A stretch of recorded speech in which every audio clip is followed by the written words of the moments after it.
We are missing still Enrique, so just a few more minutes.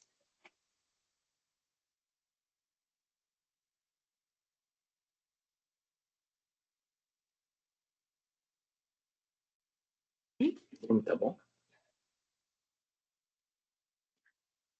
Só tá baixo, lá embaixo.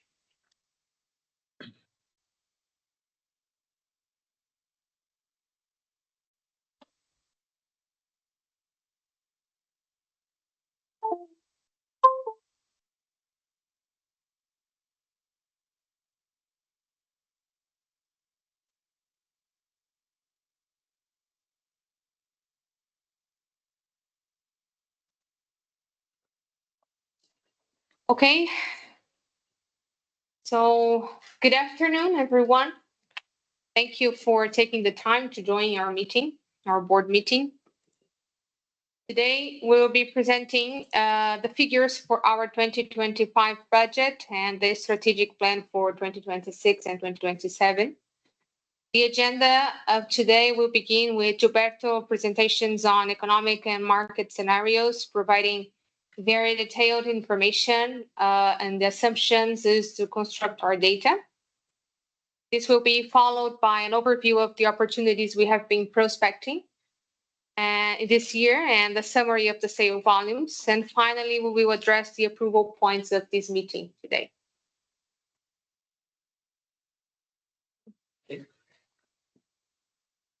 Hi, everyone. Good afternoon.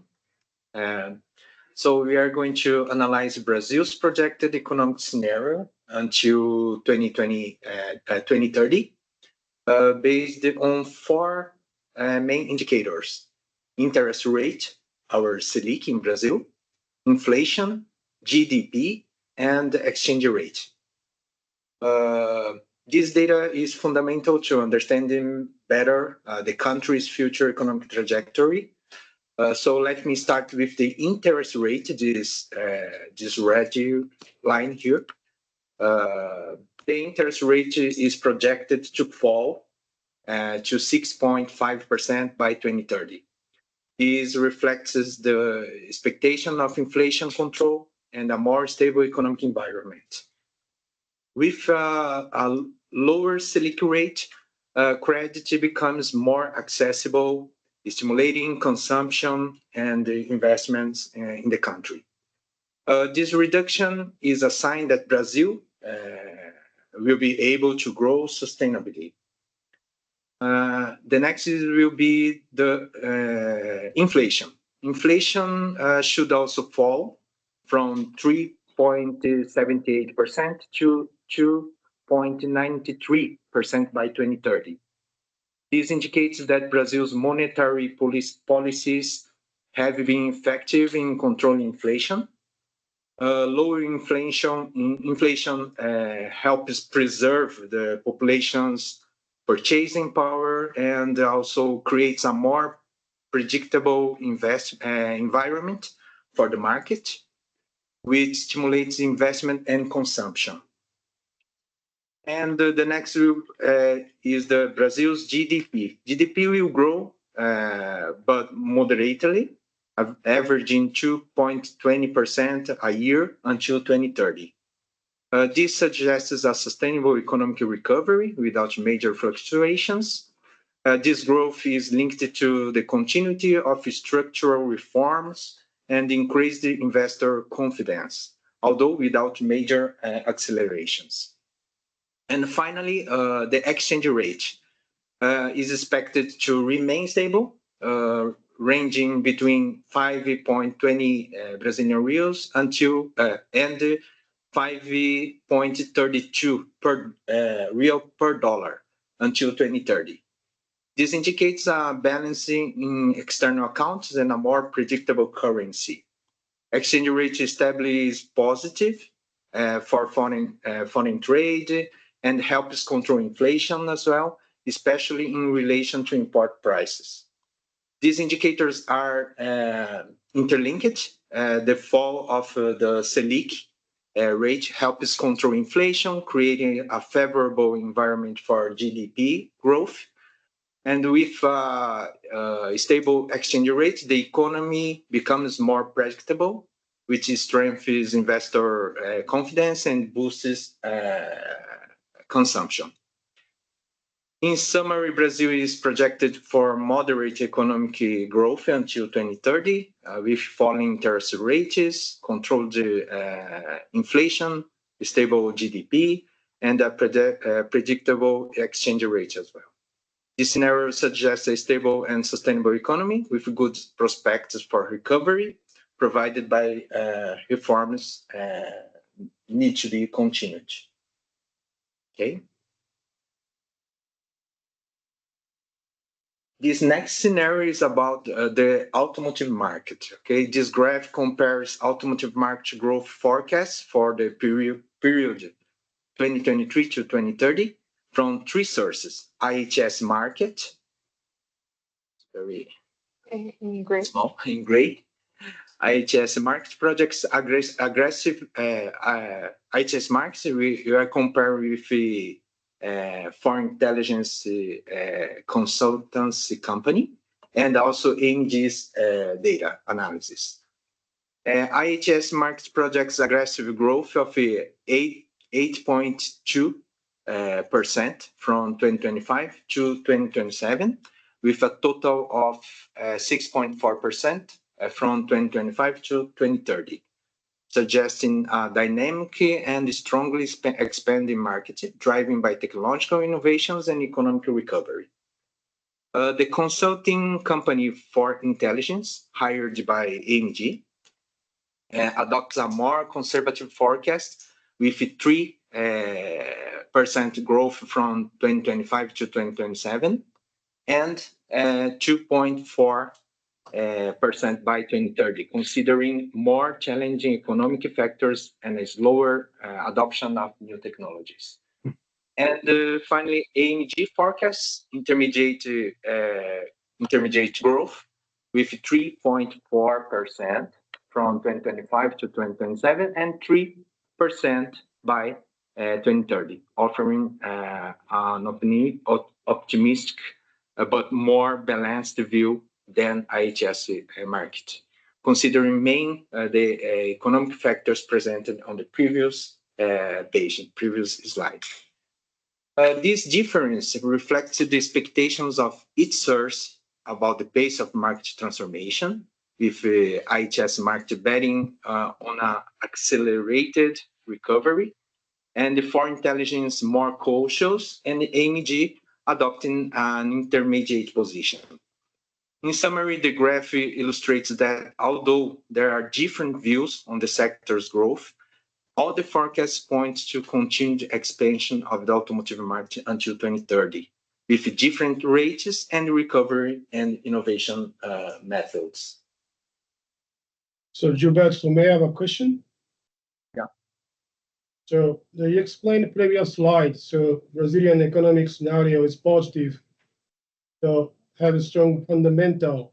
The Selic interest decrease. The GDP growth rating is stable.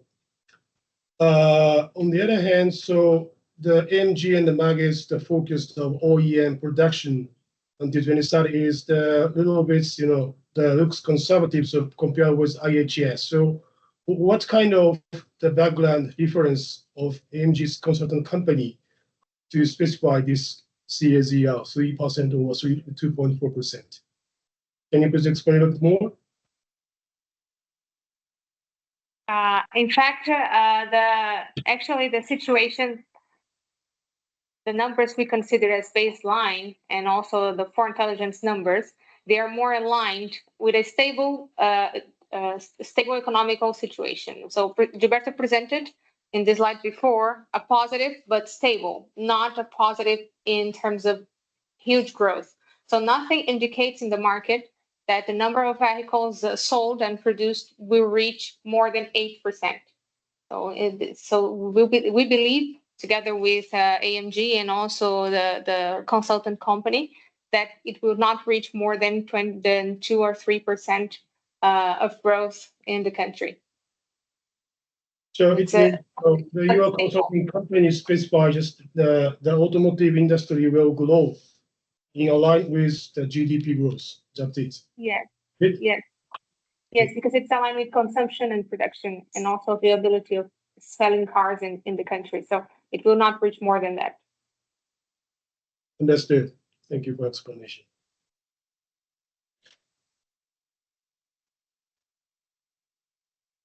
And the next one, this graph shows the expected growth of automotive industry in specific in the southeast and the northeast regions of Brazil, based on the CAGR, compound annual growth rate, for the periods 2025 to 2027 and 2025 to 2030.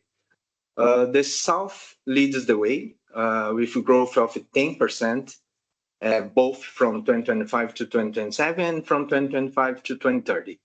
The increase is driven by the presence of major automakers such as GM, Volkswagen, Renault, and Audi, which continue to expand their operations in the region of South. The Northeast continues to grow by 10% from 2025 to 2027 and 6% from 2025 to 2030. The highlight here is the arrival of BYD in Camaçari, state of Bahia, with the production of electric cars, as well as Stellantis. And these investments are accelerating the growth of the automotive market in that region.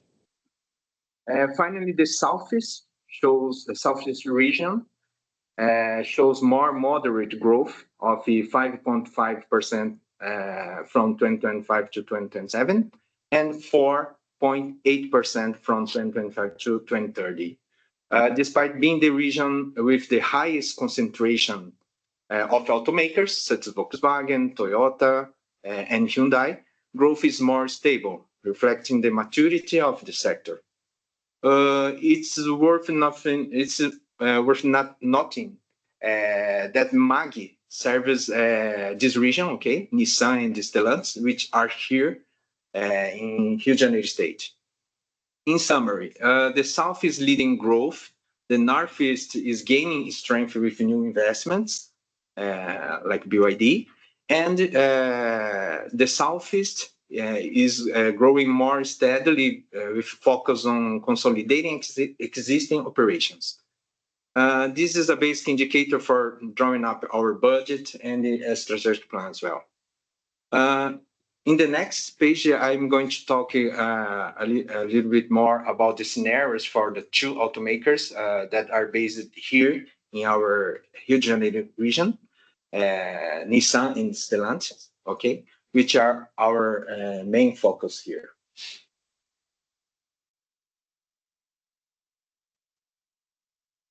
So I will explain about Nissan scenario in Brazil, highlighting the launches for 2025, the market share targets and the production projections for the Kicks model.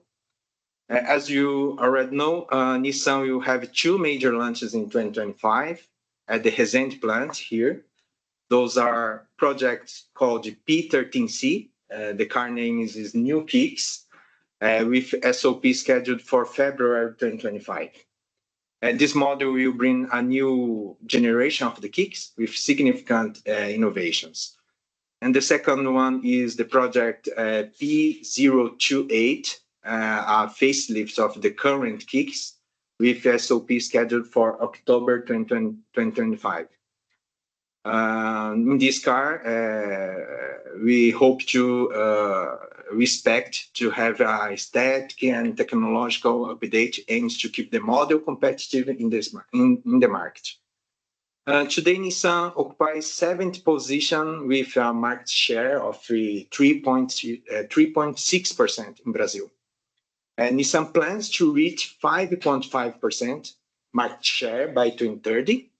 I should point out that this growth is not just based on the Kicks, okay, but includes other models not produced locally here in Brazil, such as Frontier, the pickup truck, manufactured in Argentina, the Versa and the Sentra, sedan cars, produced in Mexico, and even the electric car Leaf. Okay, So expanding the portfolio and increasing the brand's presence are very essential here to achieving this goal that Nissan is expecting.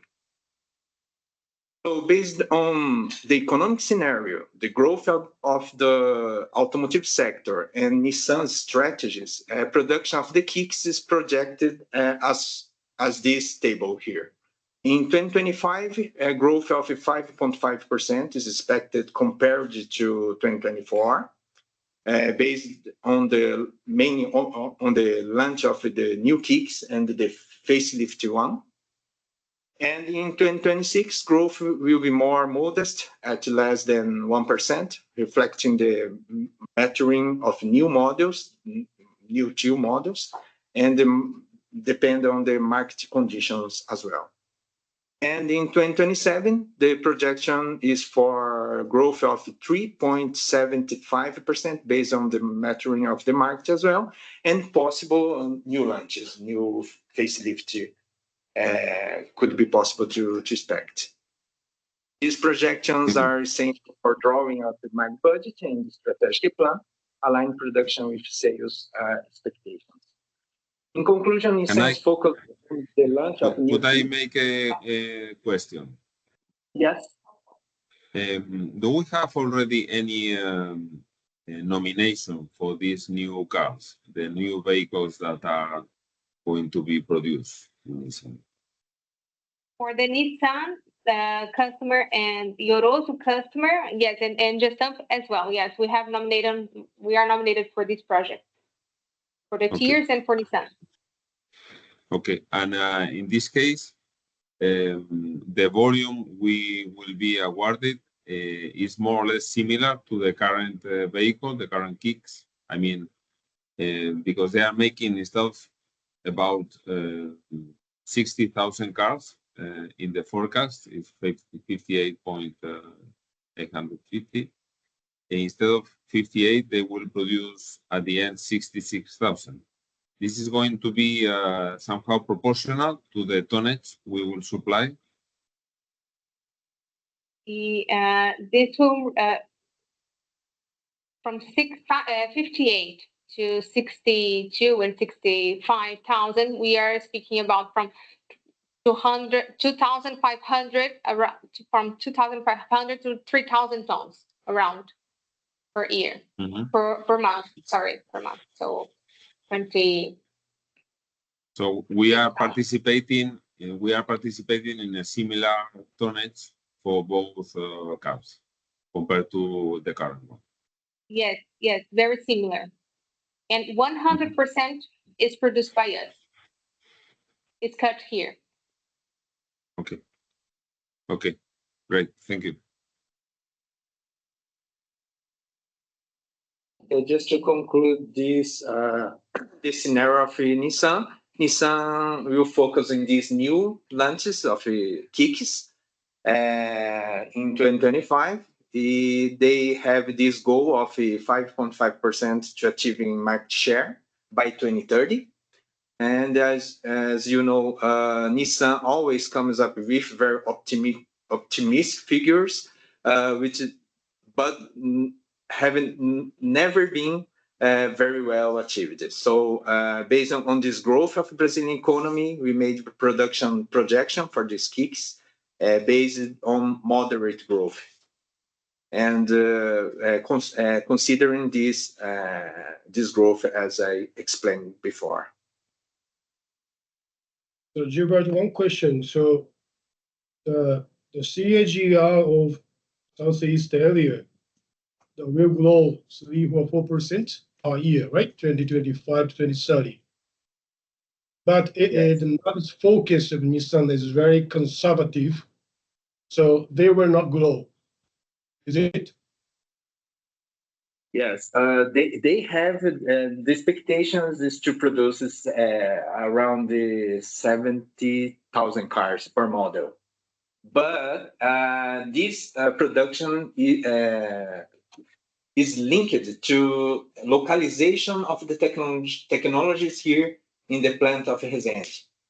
So this localization of technology is ongoing, but we don't have how much, we don't have this schedule to localize this technology here in Brazil to attend this volume until 2026 or 2027. Because of that, these 70,000 cars maybe will not be achieved in these 2 years of after launch, the new models. I see. What kind of technology localization is this? They don't explain to us with details, but I suppose to have the automation in the line, Suppliers as well. supply and the supply park, new suppliers here to how can I say, to implement new suppliers here in the park that they announced months ago. Yeah, of course, So- these numbers are their forecast. So this is what they disclose to media and to IHS. So it makes no sense for us to put numbers beyond what they informed to us. Though they have the capacity of producing 140,000 per year, they don't have market for that, and they also have some other facilities in Latin America, such as Mexico, that are very profitable for them, and they are distributing the car models in each plant. So nothing indicates that they will actually produce 140,000.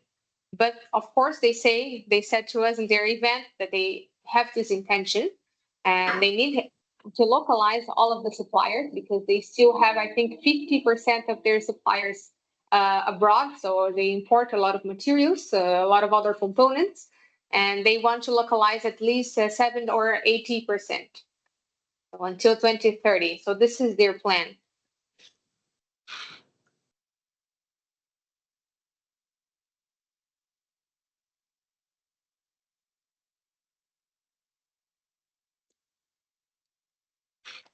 So you mean that without such kind of technology localization, Nissan cannot produce more than 70,000 car production annually?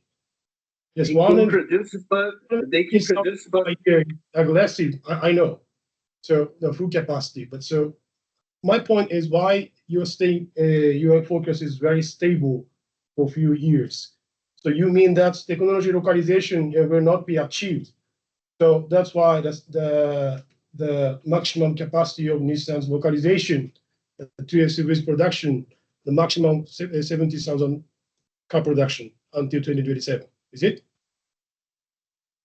Yes, also because this is the information that we received from them. So I think that when Gilberto is saying about technology, is that they probably to localize more technology, they need more investment. I don't think they're investing too much in a market that it's not that they are not growing so much.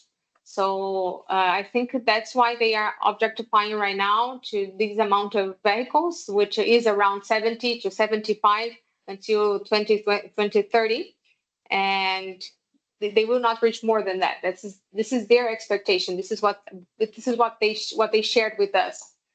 So they will still be working. What they informed us is that they will still be working in 2 shifts from now until 2030. They have no intention of adding a 3rd shift right now in their production plant.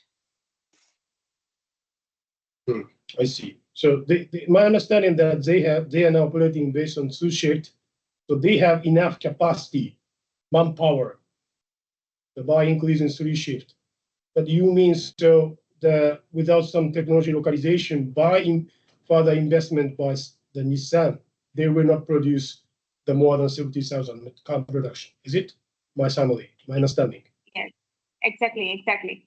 But we've been speaking to them, and they said that this is a project of their lives. So this is a project that they will see if Nissan is feasible in Brazil. So this is their project, their life project. These two, the P13C and the P028.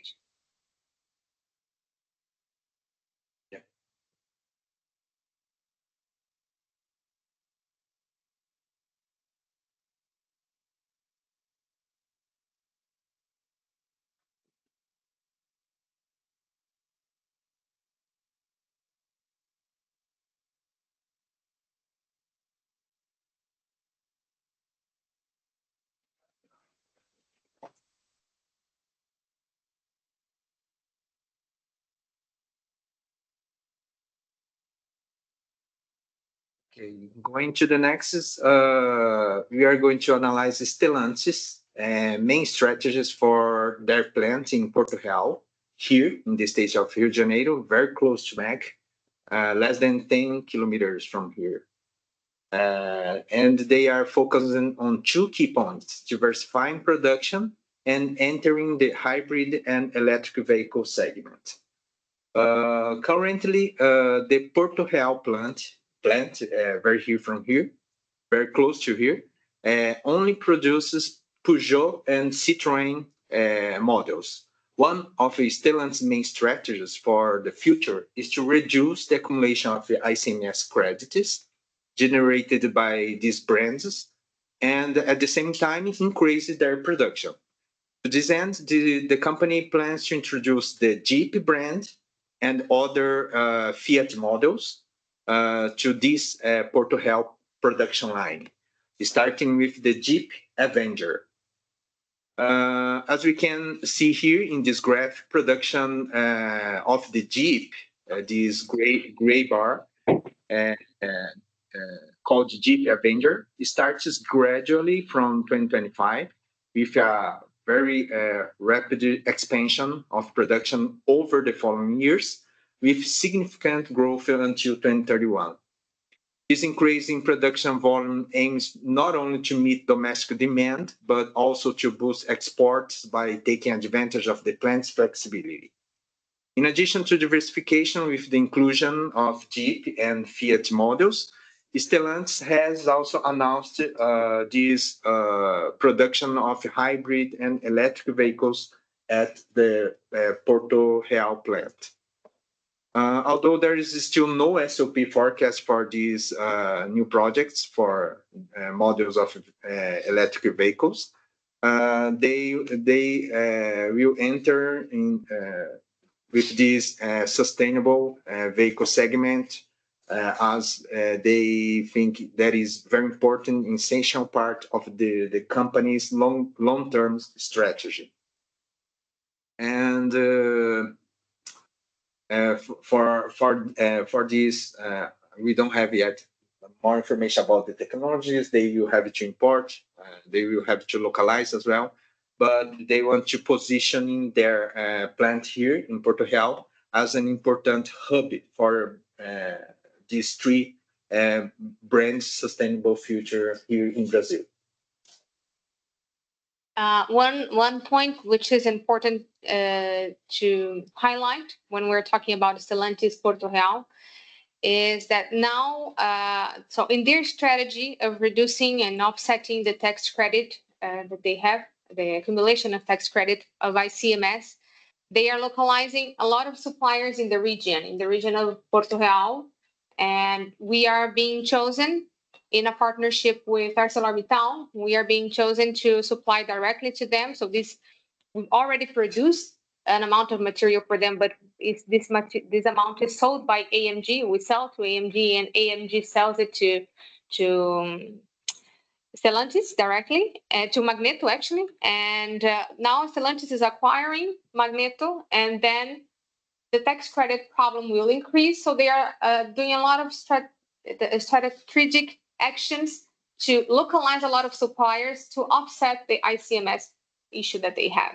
So this for us is a very good opportunity, and they coming with this opportunity of this new vehicle, which is the Jeep Avenger, and we know that Jeep is a car that is very well sold in Brazil. So Jeep is a very known brand and with a lot of cars sold. It is very, for us, it's a great opportunity to be a strategic supplier to them as well. So we see in Stellantis Porto Real great opportunity of growth and production in our plant, supplying directly to them. In this partnership of this transition from the materials that we are currently selling to AMG and AMG to Stellantis, we are developing a very good relationship with them. They have already visited our plant. They have other intentions that we will speak a little bit later in the project, but that's why we wanted to highlight Nissan and Stellantis as two customers that we understand that represent a great opportunity for MAG in the region.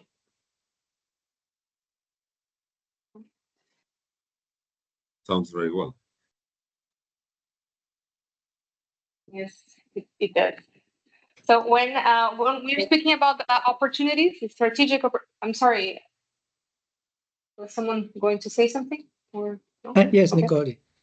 Okay. Then, if we provide to students, may increase our tax credit of ICMS, right? So we need to calculate to compensate with other businesses. In this case, not, because Stellantis is purchasing material directly from ArcelorMittal, and we are just doing tolling service for them, but with very good margins, improved margins. Okay, good. So for us, it's good because we don't have working capital, and we have and we will improve also our margin EBITDA, and also for the future, this is going to be good for us. Good, Nicole. Thank So you. when you're welcome. So when we are speaking about the opportunities, so we have added here a table of all the opportunities that we have been prospecting during this year, and that we see as with positive eyes for the coming years of 2025. Not so much 2025, but a little bit more 2026 ahead. And we would like to inform the board that we have been working on these. So the first one is Frontier Argentina. So it's a pickup that is produced in Argentina, but the supply would be directly to Nissan Brazil. So we would not also have problems with payments or anything. So this could represent also for us is advantages, and it's an extra volume, a volume that we can accommodate in our blanking line, and we would not have any further issue with them. So this is something interesting that we have been working on. They have already visited Nissan Argentina, already came to our plant. They already visited our facilities, and they understand that we can supply to them in well. Another opportunity that we had been discussing is the stamping press for the eco parts. So this would be to take one step forward in our value chain, which would not be supplying material blanks anymore and stamped parts directly into the production line of Nissan. So Nissan has demonstrated for us an interest of producing these materials in another supplier, and then we said that we would be interested, and we were building a business case, and it could be very profitable for us. Of course, Nissan has to agree, because the idea would be to purchase the stamping press from Nissan and produce locally. So with the new projects, they would have to have a second press, because they don't want to put a third shift, and they don't want to work on weekends exclusively in this machine. So it would be an opportunity for us to internalize this process. And for us, in the conditions that we build our business case on, it would be very advantageous. It would be very profitable. And we are still, so in the current state, we are, the amount of tons per year is not too much. We are talking about parts and not tons, not tonnage. So this is a little bit of change of mind, but this could be interesting. So we have presented this to Nissan. We are still building a conversation with them trying to convince them. And this would be, of course, for 2025, 26, 2027. And of course, this would demand an investment. This is not on our CapEx. This would be a project. And this, when we say a project, it means that when we are going to present any investment to the board, we will present with the business case, with the expected and already well calculated EBITDA per year, everything, all of the information would be presented to the board. But this would demand an investment, and so that's why we are informing since now what we are working on. In this, Nicole, in this project, are we maybe entering in competition with Gestamp or not? Not directly, because these kind of eco parts, they do not produce. So actually, if this works well, we could offer as well these for Gestamp. we could offer, because this is for them it's not very profitable, and they do not like to produce this kind of material because these are very small parts. Nissan tried to ask us if we could produce the stamped parts so they could take away parts from the stamp, but we said that in this case we cannot support. Okay, thank you. And when we're talking about Stellantis, which is what we think it could be a very profitable business for us, we are already speaking to them about the transference of some current projects that are being cut at Ferrolene and Soluções Usiminas to us, especially because now they are speaking also with Usiminas to try to localize also their supply. And Usiminas is not agreeing yet. Only ArcelorMittal agreed. And this also could be an opportunity for ArcelorMittal because as we heard from Stellantis, they are localizing, yes or not. So either it's going to be with ArcelorMittal or with CSN. For us, of course, is much more interesting if it's ArcelorMittal. But they want to bring all of these materials that are being cut out of the state in Ferrolene or Soluções Usiminas and bring it to MAG. So this could represent around 200 tons per month. And we already been to their installations. We already evaluated the tools. We already informed what is necessary for adaptation to our production line. We already sent some information to the corporate. So we are just waiting to confirm with Stellantis and Usiminas if this is going to happen in the beginning of next year or in the middle of next year. We don't have this information yet. But with this amount of current projects, we believe that it's going to happen for the next year. And of course, the new project, the Jeep Avenger, which we are objectifying 1,000 metric tons per month. We have no information of anything. We have not been, of course, it's for 2026. So we are not going to receive any request for quotation in this period. We will receive it probably next year. But we are objecting to get at least 1,000 metric tons per month. And this would leave us with a challenge of the capacity of the blanking line and the competition with Galvasud, which is another service center in the region. And that we know that if they're not cutting with us, they are cutting with Galvasud. So this is complicated, but okay, we have to manage. And in this situation, I know we have the challenge of the capacity of the blanking line. So our actions is that we are evaluating the whole production volume. We are identifying what kind of investment we would have to make in our current production line or in another production line, or if we could send material to external providers. So we are still evaluating these conditions. But we will probably be speaking about some investment either in another line or in another stacker or something like this. So we still have to speak to corporate. There's a lot of operational issues to be solved, but our commercial team is very engaged on speaking to them and building a very good relationship with Stellantis in order to be a part of this project, at least in half of their volume. When we say here 1,000 metric tons per month, we are estimating half of the volume of the Jeep Avenger. So if we're talking about 55, 60,000 cars, it's around 2,000 tons per month. So this would represent 1,000 tons per us. This is the expected production in Porto Real.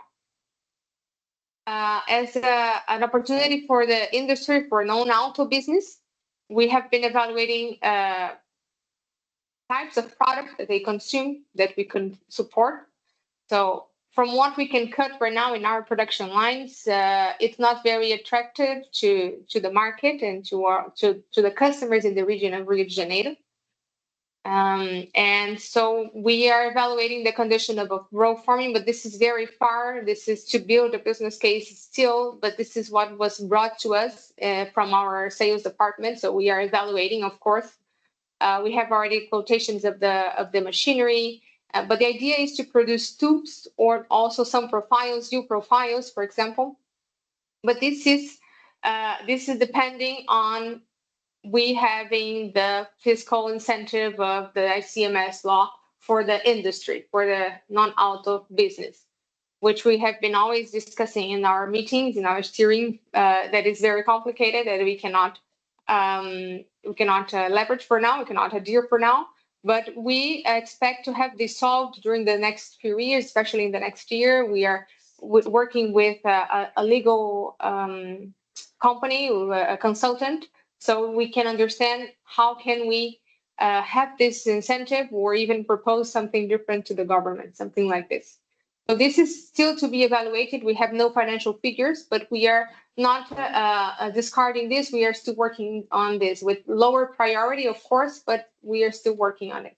The main challenge also for this business is that when we are talking about non-auto and the industry business, the customers usually do not commit. They do not commit with amount of volume or investment or anything. It's different from automotive. Automotive, it's easier to discuss this kind of investments and prospections with them. But when we're talking about industry, our main challenge, one of our main challenges would also be to have a commitment from the customer on purchasing exclusively from us and filling 100% of our production line.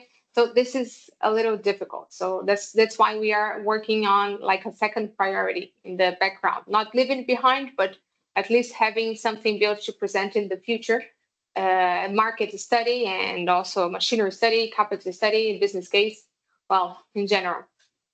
So this is what. And what's the thing, LDP?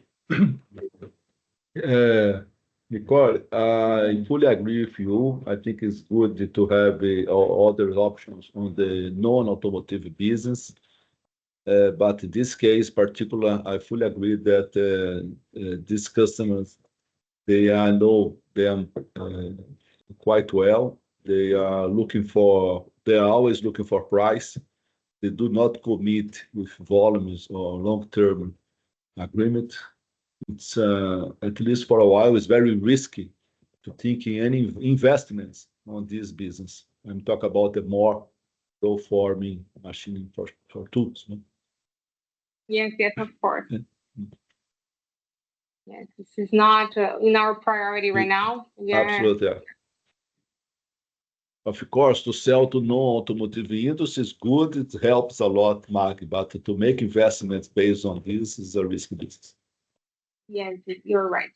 Sure. And also, we wanted to consider, in case it was a question from Kobayashi-san in the previous slides, considering the production of Nissan. Of course, if we have this, our plant was built to support Nissan. And it was built to support them in 140,000 vehicles.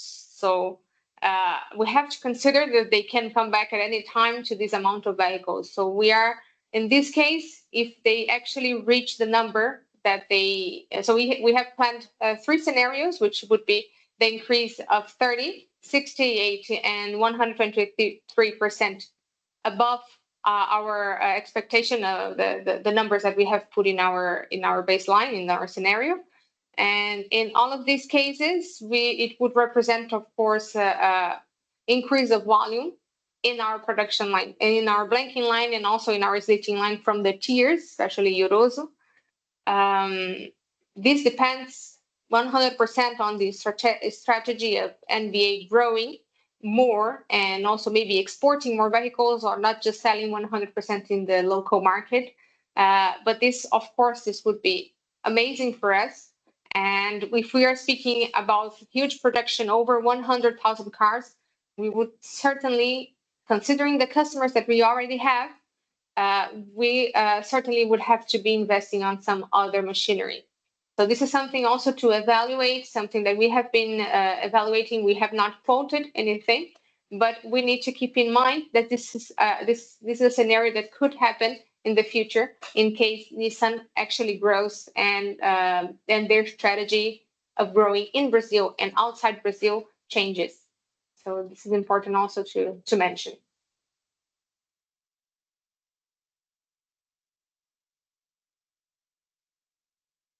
Okay, so based on this, one thing that is important is that all these opportunities that we have showed to you in the previous two slides, they are not considered in the P&L. These are opportunities that we have been tackling and working on.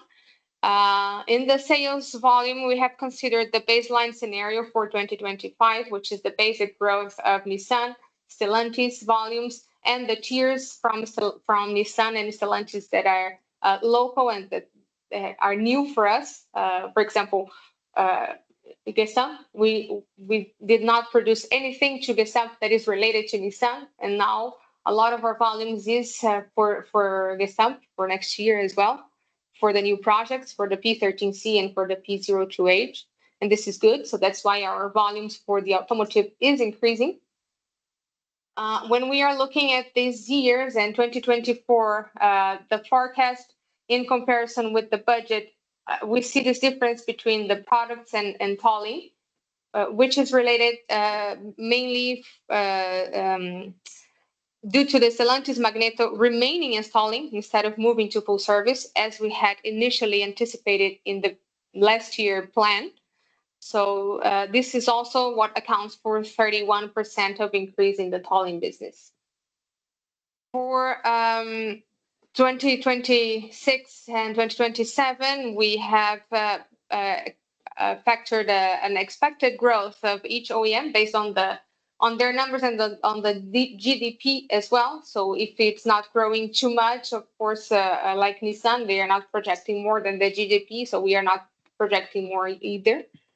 And this is it. And for industrial segment, which is basically what we call non-auto, the challenges as they persist on the Rio de Janeiro market, dominated by distributors with very competitive price and fiscal incentives that we currently lack. We anticipate resolving these issues around 2025. So that's why we have put an increase of volumes only in 2026. So in 2025, we are projecting just some prospection of the current customer that we have already been prospecting, and which is something that we already have. So just to grow in these customers and to amplify a little bit more from 2026 and 2027 on.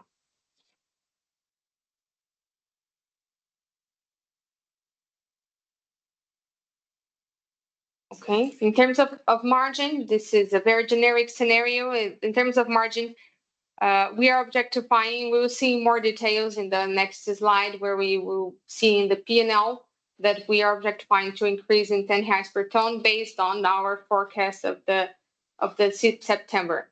Sometimes we see higher margins, but it's very much related to some opportunity materials or even export materials that we had in the year of 2024. In the year 2025, you will see that we are going to we are putting as a forecast in the forex exposure, but we don't have information because we assume that the customer will need some test material for the new project, but we have not received any forecast of volumes.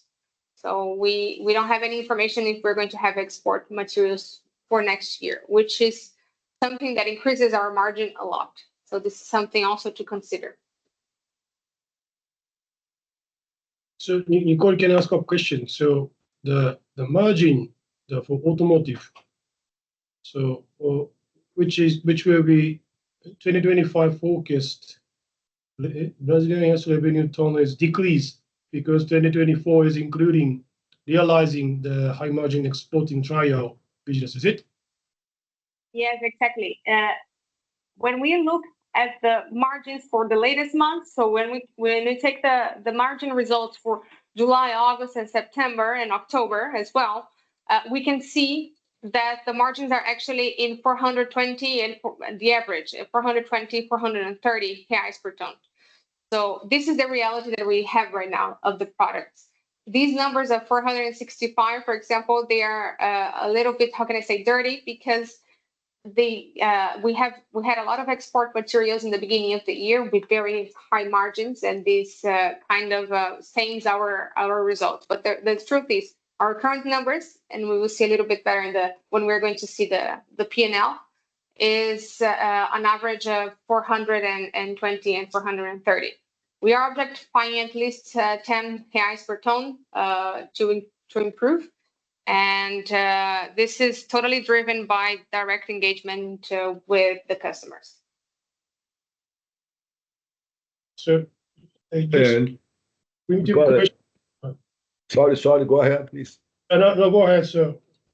It was, sorry. No, my question is, what's the difference between byproduct that you have some volume this year and scrap, and then you are not forecasting anything in the budget next year?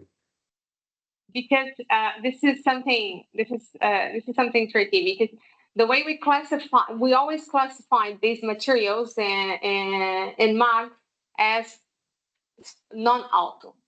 So it was not separated before. So now we have started to separate this. So this is, we are not including in the budget, but we will probably have these volumes next year as well. This is, we have started to do exactly as it should be. We should not put it in the budget as a volume. We are putting it as a scrap, is another line. So it will not enter here in a budget in volumes. Okay, but byproduct, you said that is a kind of secondary material, something like that. I don't know. Yes. It's Okay, scrap, actually. It's scrap, but normally you should let's say put in the budget how much scrap you're going to sell. It's normal. I don't know, because you have the yield. Yes, yes, it's true. I will check this a little bit better. Okay. It should not be in the volume. It should be, but I know that we have these numbers Okay. calculated somewhere. Okay, yeah, it has to be somewhere in the budget. Yes. Even if it's not the volume, because it's not a product, but it's in the budget, you should include the generation and the selling of scrap. So, sorry, Nico, so just primitive question. So this 2025 budget, the margin was reflected by inflation, 4% increase, because your idea of business plan is OPEX increase based on the inflation, and also I'm not sure, so temporary bonus, the payment. So this 2025 margin, so reflected 4% inflation or no? Yes, we are objecting to increase the same amount of inflation that we are adding as OPEX. We don't have confirmation from the customers, but we will. This is what we are going. This is what we have to do. So not only automotive industry program, so as well, because even if some trial the spot business contributing 2024, just budget 25, so decreased margin doesn't make sense for me. So because the Brazil is growing and the inflation is the 4% is high, so I'm not sure. So how we can transport such kind of cost up to the customers? Yes, we have to adjust our service rate. This is we have adjustments of service rate in the next year, and we have to input to try to input at least the inflation rates to them.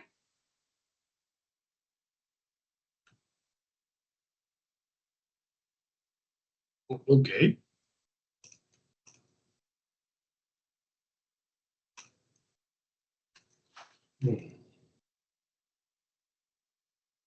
Okay. So when we are speaking of the P&Ls, so we are considering a 12% growth in volumes for the year 2025. And for the years 2026 and 2027 is basically an organic growth related to GDP and OEMs growth. So nothing, we don't have any projects inserted in the next 2 years, the strategic plan. And for the year 2025, in terms of operational of margin, of course, we are objectifying to grow a little around the inflation, which is 3, 4, 5% for the next coming years. In the operational expense, we see a higher rate of growth in 8%, it's because we are expecting to grow also in, we will see in the next slide when we're talking about production capacity. We expect to grow one shift of the blanking line to accommodate all of these numbers that are coming, this 12% of growth. And in the following years, just the inflation rate, we do not expect to grow more. And in terms of EBITDA and PET, to grow more than 35% for the next coming, it's for 2025 and 2026, 2027 as well, at least 10%. It is important that you know that we are not considering in this P&L any negative banking effect. Mainly because our main supplier, 80%, 85% of the materials we purchase is from Usiminas, and they have confirmed that they do not have any intention of decreasing prices, and they are asking customers for increases, but they do not. They believe that they will roll over the same prices from 2024. So nothing from their side indicates that this will change. We have been speaking with their management team, and we have not heard anything different. So that's why we are not considering any negative banking effect. This is put as a risk. We understand that there is a risk because, as we have seen in the last 2 months, a lot of things changed in the market. And we have CSN also that had a problem with the fire, and so they are sending more materials. So the pressure of prices should not be so heavy in the next year. Maybe, Eduardo, you have a different vision for it. But from Usiminas' side, this is the information that we received.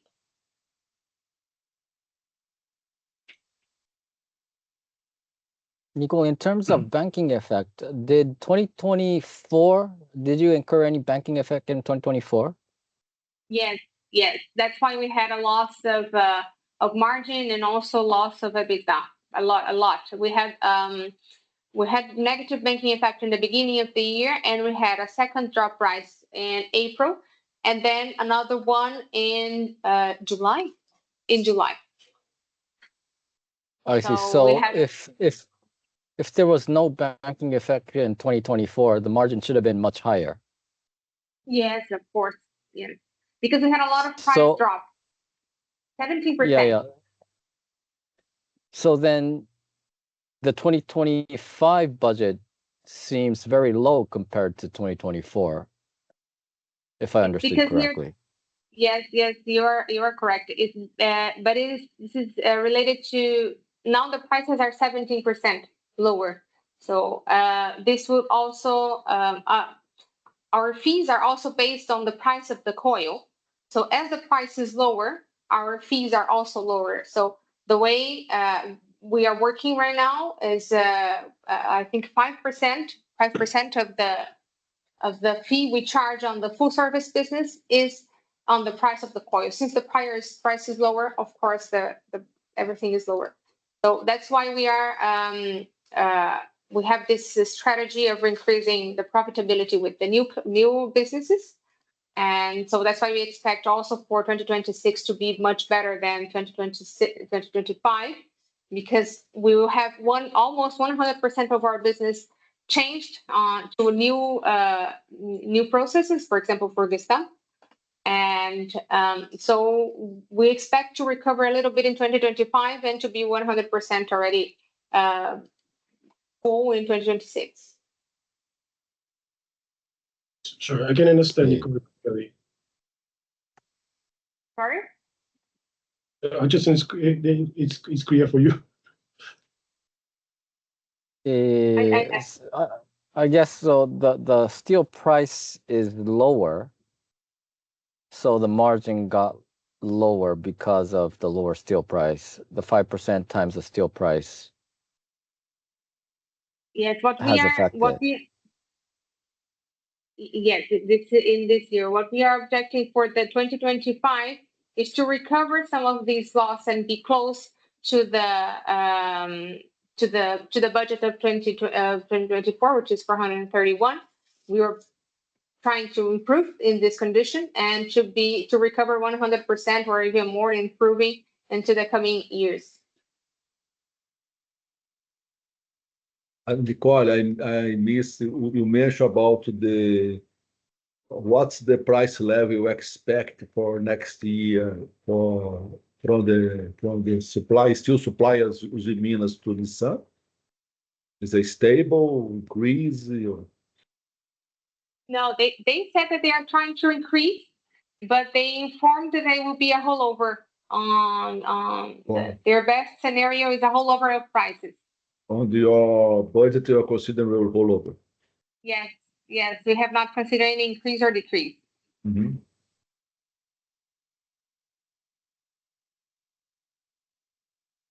Just one quick clarification, Nicole. So the 2024 forecast, if my memory is correct, Maggie realized some provision at the end of 2023, right? Yes, but the provision, yes. Targeting to some negative banking effect impact the P&L. Mm-hmm. So you have already offset such kind of provision and the negative banking effect? Yes. In the during the year, we have already offset this provision already 100%. So no remaining provision so far? No remaining provision. Okay, so even if offsetting some provision and negative banking effect, so the focus 10 to 10 months and 2 months is these figures? Yes, okay. Exactly.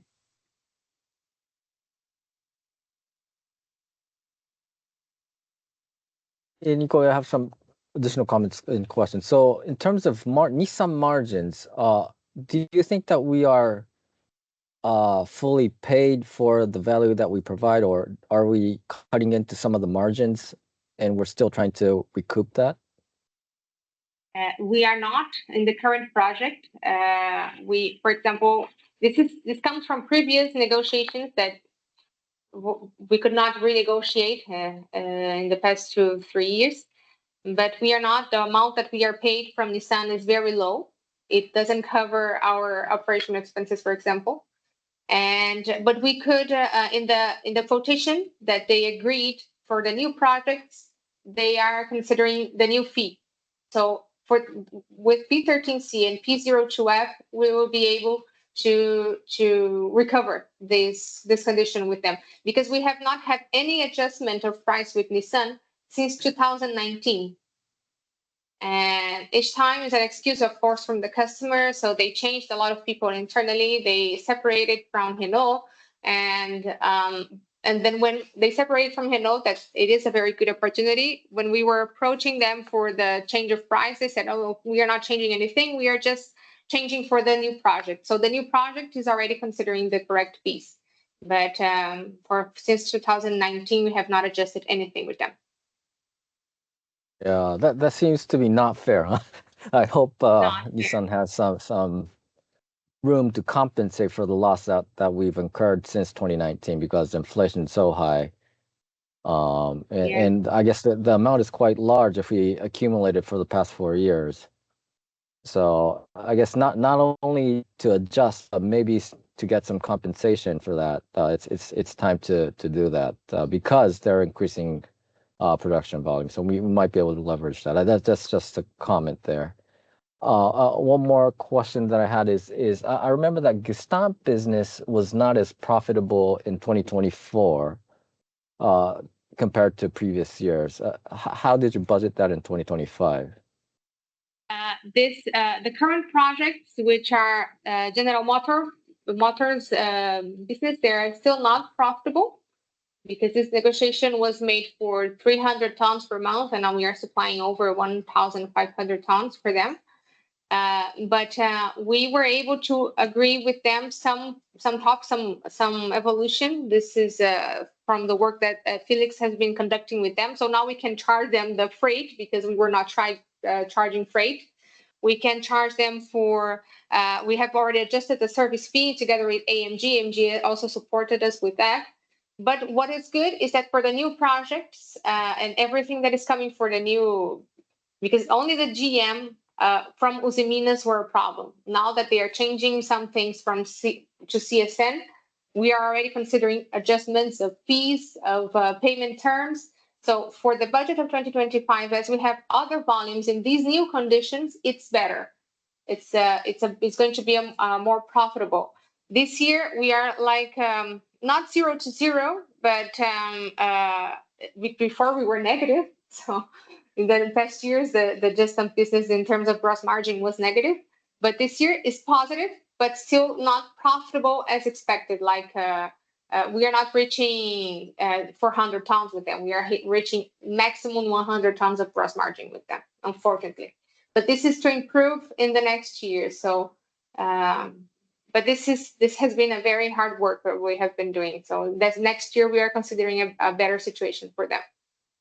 And I think only in 2026, when 100% of these old projects are over and new projects are on, and that we will have 100% of the fees adjusted. I see. Yeah, I guess MAG is in a very tough situation. The customers are benefiting from MAG cutting margins. I don't think it's fair. That we have to somehow solve it urgently because we're not really happy with the margins that we're seeing right now. I guess. Yes, I agree. Only the customers are happy because they get cheap price. Right. Well, Yes, exactly. Yes, I think Mr. Hiroshi said it's right. I understand, Nicole, that this year, 2024, due to price reduction, steel price reduction, you also reduce the service because it's a link to the steel price. That's what. Yes, part of it, yes. There's a fee that we charge in our Okay. pricing. Okay, but the last years, 2022, 2023, the price went up. How was the In behavior? 2022. How was the behavior of Nissan? They increased their service or no? No. For Nissan, as we only supply tolling, the price of steel does not affect anything in the business with Nissan. Okay. Except for the tiers. Which business that the price of service is related to the price of steel? Well, it means that when we do the price of we charge for a management fee for managing the process of purchasing, storaging, everything related to buy and sell. This is what we charge our customers, and it's a percentage of the coil price, of the steel price. When this comes down, we also have the reduction in reais per ton of the amount. So this is something that affect our margins in 2023 and 2024, and that's why we are maintaining a level of 400 tons per year. This is already higher than some other service centers, but we have many discrepancies that we need to adjust. I believe that in terms of margin, we have a positive scenario for 2025 because things are adjusting well for the customers. I know that it has not been fair until now, and believe me, Chia-san, this is something that is on our minds every year. But what we heard before, for example, when we were tackling this business with this issue with the stump, what they said is they showed us an email from our previous commercial team saying that we agreed to this condition. Now we cannot change this condition. So they were very reluctant, but they agreed that for the new projects, they would accept new conditions.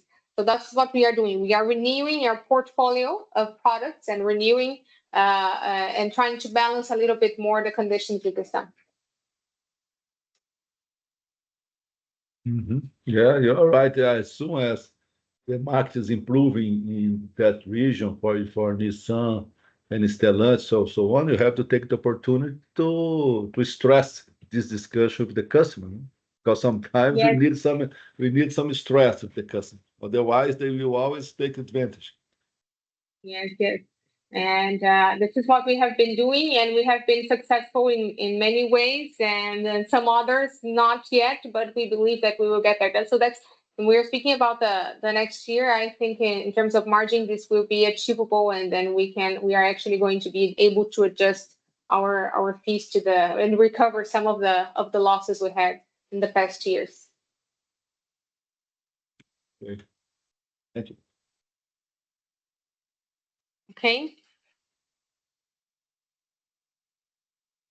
This is just a line to show the production capacity analysis. So that's why we understand that for the next year, so these volumes are already the volumes that are input in our budget.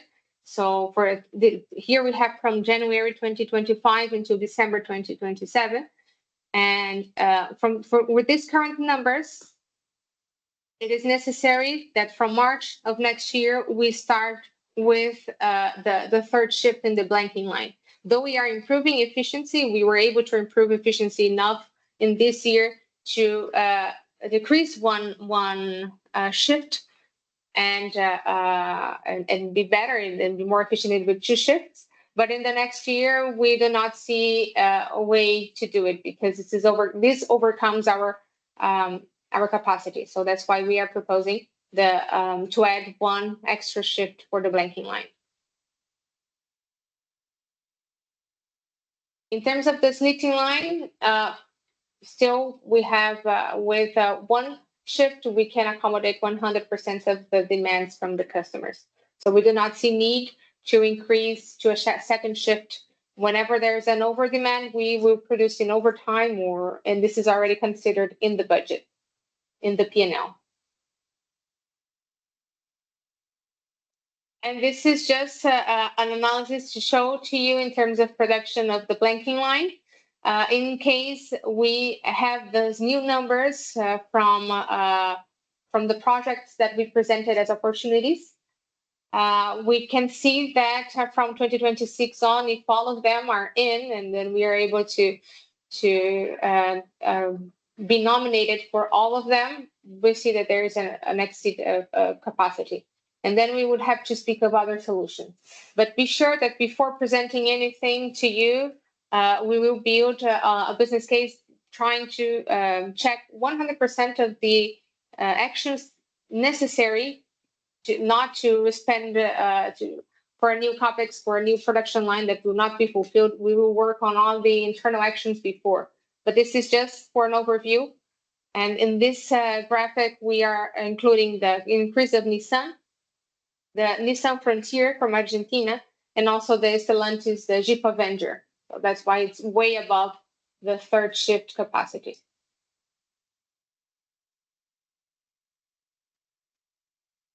So for people, in terms of headcount, that's why we are proposing only indirect labor, only to add people related to the third shift introduction, which is in indirect labor, people from the blanking line and one person from logistics.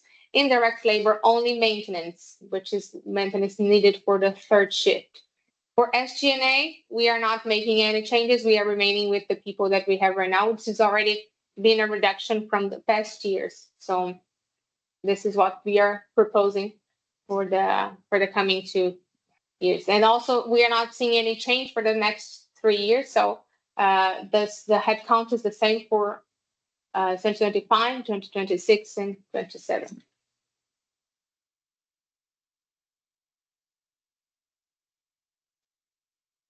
Okay, just second. So this is a more detailed for operational expenses because we would like to highlight some topics. So what we have been considering is every contract that we have is going to be adjusted as per inflation and all the indexes related to the inflation. The numbers that outline are the expenses related to personnel, which is direct labor, other personal expenses, indirect labor, and SG in general. So in the next slide, I have put a little bit of more details related to that.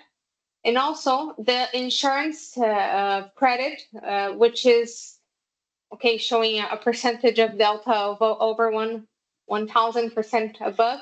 But this is because we have not considered in 2024 and now we are considering for 2025, the insurance credit for the customer, Yorozu. Before, their credit line was approved in the board of directors. And also even before that, Yorozu was part of Mitsui Group. So there's a rule that whenever it's part of the group and whenever it's an OEM, we understand that the risk is very low. So that's why we were not hiring insurance credit for credit line, insurance for the credit line. And we have started in this year. So I don't know if you all remember, but in the board of April, we decided that we were going to start purchasing the insurance credit for the customer Yorozu. But it's very expensive because their limit is very high. And I think in the next slides, Gilberto will explain with more details. But in general, this is just an overview of expenses. We are considering a 2% growth in comparison with the budget of 2024 and 8% growth for 2025 in comparison with the forecast. And for 26 and 27, the average growth as per inflation expected for 3.5%. Nicole, in the case of credit insurance, are we able to pass this cost to the customer? Because it's a very specific and it's due to the circumstances of this customer. So we should apply a higher margin, at least to pay the insurance. We have not considered that. Also, they have very good margin. We could, this is the most profitable customer that we have. The margins are very high. We have not considered. That was my point. Just keep working with them if they have the correct margin for the cost of having this insurance or this risk. Yes, but when we issued their price, we were not considering to hire this. So of course, it's still a loss. We would have to talk to them to try to insert this amount. Okay, I think we can speak in more details of the insurance later. We can take all the discussion. So the next slide is just a detail on what we are increasing or not on each line of direct labor or other personal expenses in direct labor and SG&A. But it's just for a little bit more detail. So there's overtime included already, year bonuses included, inflation, headcount increase. So it's very detailed for your information on what we are growing and why we are growing. More than 8% or more than 4%.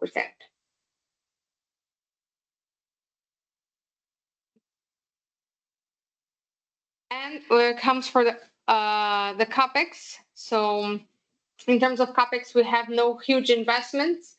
Our investments, they are all related for maintenance, safety, and environmental improvements and of our current production lines. All of the maintenance ones, they have already return on investment calculated with positive results, and they are already inserted in the P&L in most of the cases for the coming years. This is very good because we were able to reduce from the actions that were implemented in 2024 and also for from the investments implemented in 2024 and those in the future. We have perceived a lot of reduction on operational costs for maintenance due to the investment. So this is good. There is the most important one is the first one in order of priority, which is the adjustment of the company to a selectivity study and the installation of the surge protection. This is mainly important. This is the most important investment, but this is mainly important because this is to ensure the safety and continuity of the operations at the plant. So we are in a region that all of our energy comes from the sun. And this specific region has a lot of rain and a lot of lightning strikes. So we have a lot of energy peaks. And whenever this happens, this generates a lot of failures in our system and in our production lines. And we often need replacement of spare parts. And also we have long line stoppages. So this is to ensure that we will adjust 100% of the installation of the company, and we will protect our system from these situations whenever there is an energy peak. One example is that last week we had one of these peaks that was an instability from the Nissan supply park energy, and our blanking line was stopped for 24 hours. So we cannot have this kind of situation. And also we had to hire some technicians, external technicians to help with the programming of the blanking line. So this is not the ideal situation. So with these adjustments, and we intend to protect 100% of the line. The second investment would be the internal grinding machine. This is for the maintenance and the tool makers, for the tool makers. This is already a standard at AMG. This is, and this will also allow us to process everything internally. They can have the adjustments internally. They don't have to send it externally, and also more money. Let me see. I gotta say something. So this will also allow us some cost reduction and also efficiency in the process of the tool makers. And it's this is an investment with return on investment in 1.5 years, for example. And this is a very good investment in our point of view. And there are some small ones like the rainwater reuse system, which is for environmental and cost reduction purposes. Someone, no. And some other the collecting oil, the trays for collecting oils in our warehouse. So currently all the coils, they leak some oil in the warehouse. This is a safety and also an environmental issue. And this we are dividing in several years because we understand that is an investment to make in several years. But this is it's like 30,000 reais of investment. And also then for 2026, the crane grab, no crab, grab. Yeah. And this is because this is a safety condition, of course. This is when to, of course, enhance safety and also warehouse efficiency, because this will allow us to have more space to store more slitting materials. And for 2027, the new one would be the energy protection system, which is a complement from the investment that we are requiring for this year, which is to the installation of protection systems for like no breaks that will ensure uninterrupted operations. And this is part of the investment of this year. So, but it's a lot to do in the same year, so that's why we are dividing in some other years. So in 2025, we're talking about 1 million reais, 2026, 252, and 2027, 222. Total 1.5 million for the next 3 years. And for the next ones, which is from finance and IT, they're all related to SAP. And for finance, there are some legal and mandatory. So whenever there is a new legislation or something related to taxes or everything, this is how we do the improvements in the production in the SAP. And the other ones are improvements in SAP that also shared with AMG. And this is also to be approved from their side. And there are some that are also mandatory, which is for the validity of the switches and the antenna and the server. So that's why we must replace them in the next 3 years. So I know that also there is an investment related to the migration of SAP to HANA. And this is all put here, but this is very just to make sure that this is what they are working on. It doesn't mean that 100% of these investments are actually happening in the next 3 years when it comes to IT department. But I would like to focus on the technical ones, which is from the previous slide.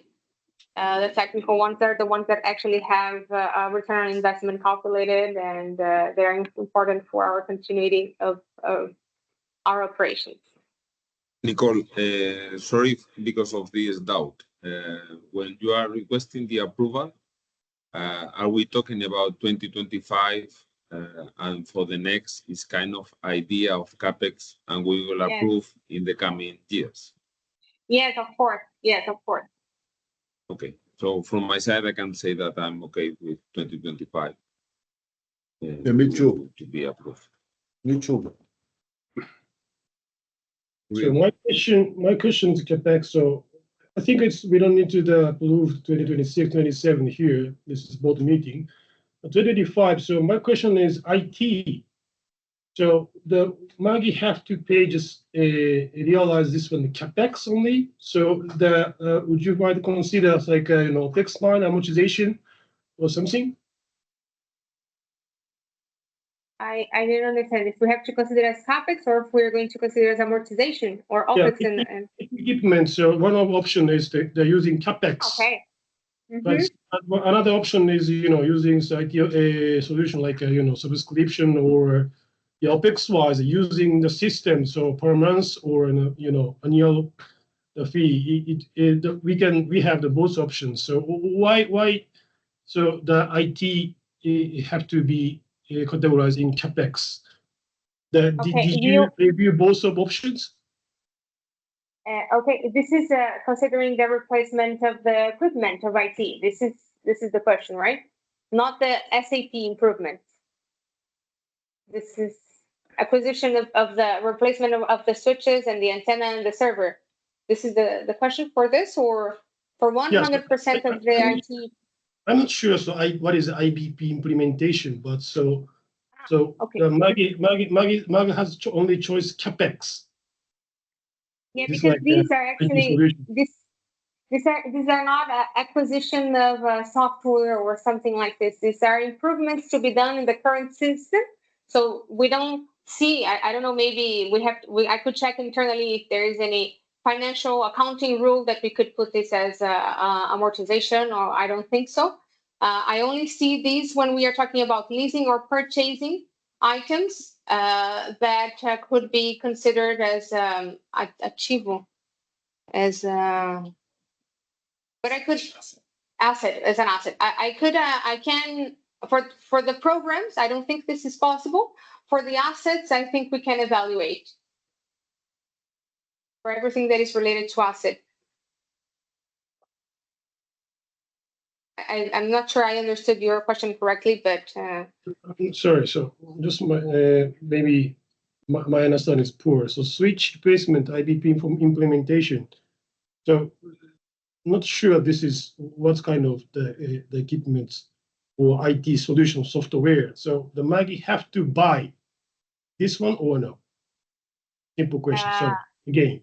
yeah, I understand. So for those ones that are considered as shared with AMG, it's not that we are buying a license for software. We are hiring a consulting company to implement some solutions in our current SAP.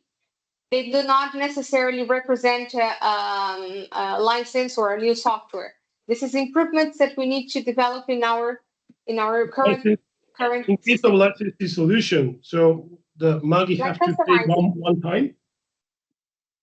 Yeah, sometimes yes, sometimes no. Sometimes we can share, we can have installments, but it depends on the project. But these projects, they are not they're not developed 100%.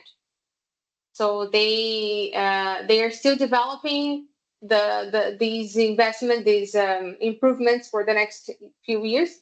And sometimes you have to pay it once, sometimes you can divide. I still, as it's a corporate, I don't have 100% of the project information for these, and except for the switch replacement. The switch replacement, I understand, yes, we have to do it at once, in one time. But the other ones that are not local, that are corporate, we have to evaluate as the installments are going to be paid, if it's going to be, I don't think they are assets and they are not softwares, as for understood, because when we say improvements and there is a transaction in SAP, so I understand that we are hiring a consultant company, and they are improving the system as it is right now as improvement request.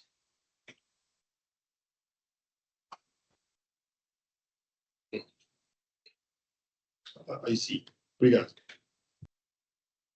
You're welcome. This is how we treat this in Gombari as CapEx in normal basis, all these topics. For us, it's common. Yes. We can improve in the next approvals if you prefer. We can receive your feedback and then we can improve for the next coming Maybe years. No Nicole, problem. Nicole, you could take one of these and explain in more detail what is Yes. the subject of the investment, because it's quite short. For some of us, at least myself, I'm not so expert in these IT topics. So Yes. some of them I feel comfortable. Others, to be honest, I trust on you. Yes, of course. It's just the one that is with a higher investment, which is the IBP implementation. This is the integrated business planning implementation, which is basically the automatization of the process of sales and operations planning. So today, AMG has a responsible that's also they also support us with this, which is SNOP. So it's the connection of the demands that we receive from the customer to our production data. And this is to automatize this activity. So today everything is done by 2 people and very manually, and with connections of information all manually, all by Excel. And in the future, this is to be 100% in the system, and the system already provides the analysis that the decision making. This is to support decision making of the manager. So it's a very interesting project. We understand that it's very expensive, but this is also included in the HANA. So if we are actually implementing HANA in the next 2 or 3 years, we are still evaluating if it's interesting to implement right now or not. For the other improvements, such as freight improvement, quality production inspection improvement, and PPC improvement, these are transaction improvements. So it's to make it more easy for the user to use and these kind of things. And so they're not very huge investments, and they are sharing with us. So they are sharing between the 4 companies. But this is just for just to improve the usage of the SAP to our team. The switch replacement for us, for MAG, which is mandatory, is because our switches, the current ones are old, so we have never replaced them. And we have to replace them in every 10 years. So it is from 2014, 2015, when the plant was installed. And then we need to change. And also the same for the 2027 ones. But this is why we put it as legal and mandatory, because we have no other option. We still have to implement this to change. Is it more clear right now?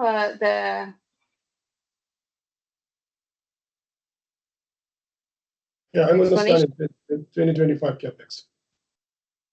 Okay, good. Okay, thank you. So for the cash flow, so I think what is important in the cash flow is that we propose the dividend payment of 2.1 million for this year, for 2024. The results of 2024, we had already forecasted these. We were already sharing this information with you every month. I don't know, maybe for the timing of this year, you will not see this in December, but in January, if you agree with this, in January you will see. And for the next year, we propose also the payment of the results of the next year. I'm sorry, in the material I sent to you is a little bit different, because I hadn't updated with the correct PAT amount for the 2025 results. So now it's correct with 2.4 million for 2025. And the payment of the loan also for the next year. We are renewing this right now because January is still a month we are having some issues with the suppliers, with Usiminas. Though we are decreasing our stocks, in January, we are expecting to receive a lot of materials from Usiminas for the Gestamp project, for the Nissan materials and also some others. So, and the payment terms are in 13, 15 days to Usiminas. So that's why January is inflated for Gestamp. And so we are opting for, we decided to renew the loan for this year.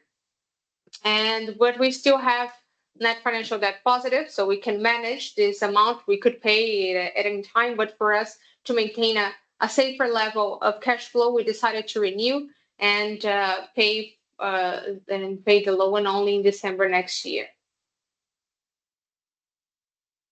And so, two questions. Okay. So in this cash flow, the capex is aligned with your capex plan or no? yes, Aligned. yes. Okay.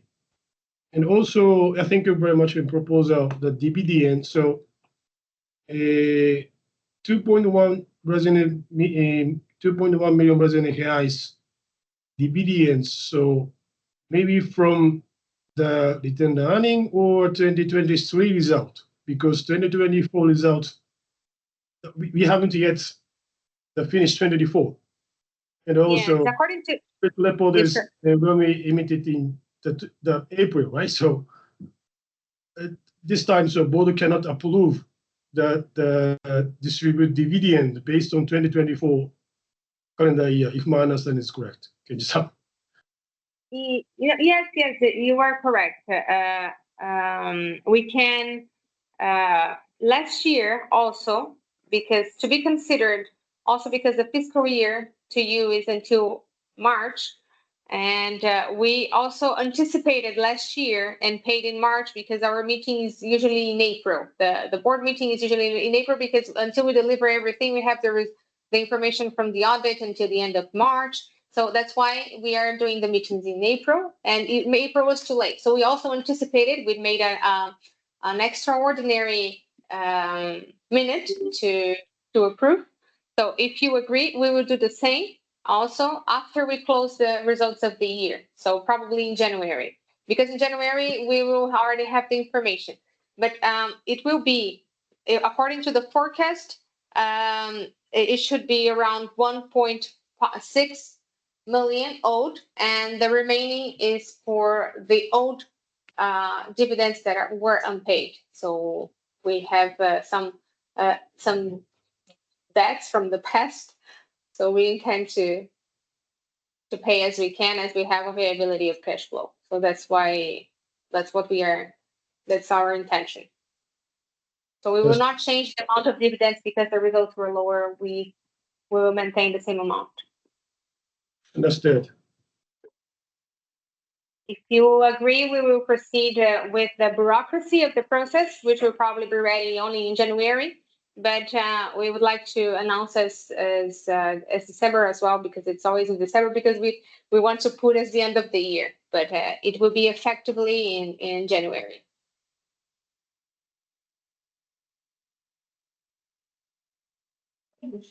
Nicole, we also wait to finalize audit report from EY, right? But I think in January it's not possible to conclude. No, it's from yes. It's January is not possible to conclude, and but as I mentioned, this year also we anticipated we can do that. If we want to wait for the conclusion of the audit, also okay for us from our side, and the amount will remain basically the same. But this will happen probably in the end of March or April, the beginning of April. So if you tell me if you wish to wait, the amount is not going to change. It's just going to be the way that we explain it in the meeting minutes. It's going to be different. But if you wish to wait for us, it's okay as well. We can process this for March and April of 2025. Yeah. So far, let's target until distribution until March of 2025. So far. Okay, we can wait. Waiting So for the report. the earliest maybe January. So let's make it.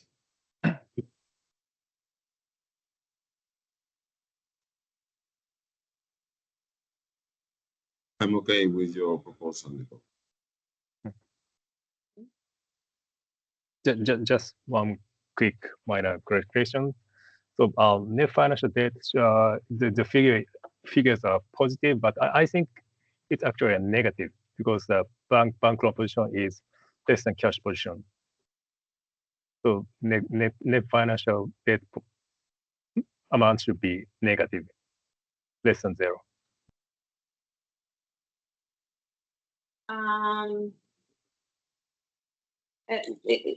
We understand that financial debt, Suzuki-san, as a difference between the cash position and the amount of bank loan that we have. So Yeah, if it's I think the MAG has a MAG is a cash positive company, so then net financial debt shouldn't be positive.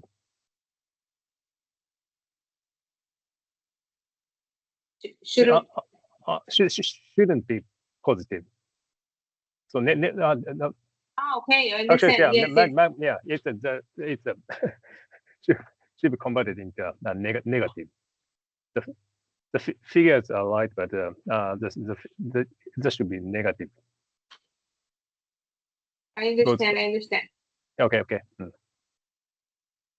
Okay. The only reason, though we have cash right now, the only reason we are deciding not to is because the month of January is very uncertain still. So we have decided to. It's not a very huge amount of a loan in comparison with what we had in the past. So for us, it's for a safer reason we are keeping like this for the next year. But okay, we will adjust this condition.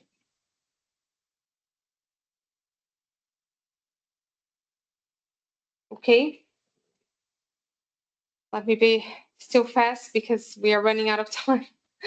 And for the Forex exposure, so basically we have never done this before, but we need to be in compliance with the shareholders agreement.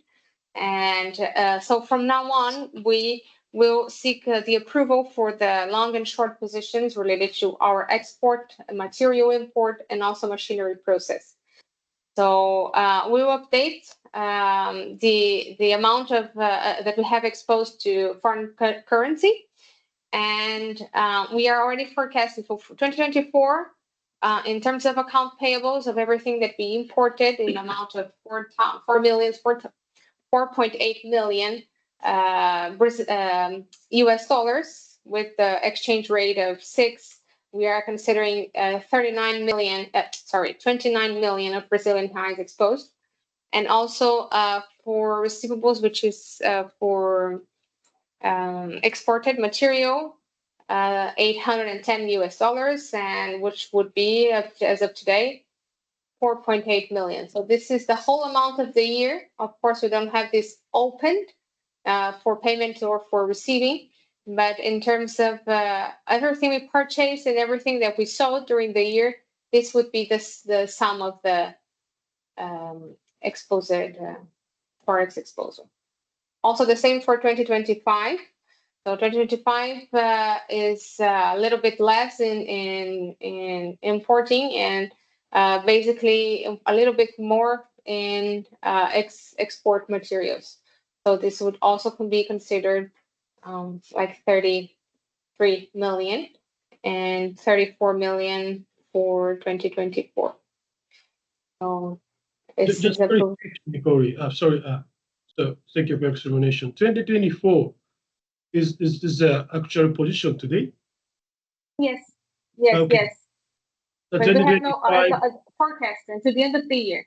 Forecast Okay. to the end of the year. The 2025 is focused. Yes. Okay, I see. The USD million, not USD. Millions. Yes, millions. Maybe from nature of Mago's business, so the AP in overseas currency will happen regularly, right? So because you are purchasing raw material from overseas mills, right? Yes.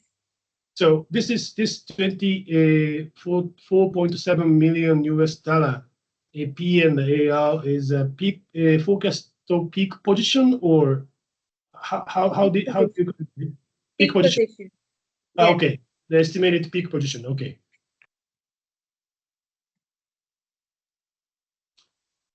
Yeah, just for information, so the BRL and the USD currency, so exceeding 6.0. So just Yeah. exchange rate is very different from this bond material. So due to and also maybe due to some the Trump in the USA, so probably the pressure of the evaluation of President here may happen. So let's closely watch together. Yes, of course. Yes, I sent this material on Friday after the announcement of our minister. It was 6 reais. It reached the peak of 6 reais, but today is 6.11. So Right. it's only 2 days after. Right. This is the current situation that we are in. But Appreciate that's why I consider this. But this is the peak position. So it could be less than that. Okay, can we consider this approved as well? Yes, from myself. Okay. Yes. Okay. And at last, Okay. Finally, about the Eurozone credit line, as we said before, Eurozone's credit insurance cost is high because until a few years ago, when Eurozone was part of the group, they were considered as a strategic client. So we assumed our own risk in that time. Well, I would like to explain more details about the current conditions that we are applying the insurance to Eurozone. So we are presenting actually the request to assume again Eurozone credit risk as our own in order to eliminate the cost of the current credit insurance and improve our financial management in relation to this strategic client. So I would like to explain this background and the reasons for this request, as well as the finance department's comments on this situation. Eurozone is a long-standing client with whom we have been working since 2015, and who represents 36% of our sales. Throughout this partnership, there have never been any late payments, and the relationship has been extremely reliable. Credit risk coverage now is provided by insurance company called SESI, with 100% coverage on the exposure of 31 million Brazilian reals. The cost of this cover is approximately $170,000 reals per year. Given the good relationship with this client, with Eurozone, and with this history of punctual payments without any delays, we believe we can save this cost by taking on the risk internally. So according to finance department, Eurozone is a strategic client and has demonstrated reliability over the years, these 9 years. But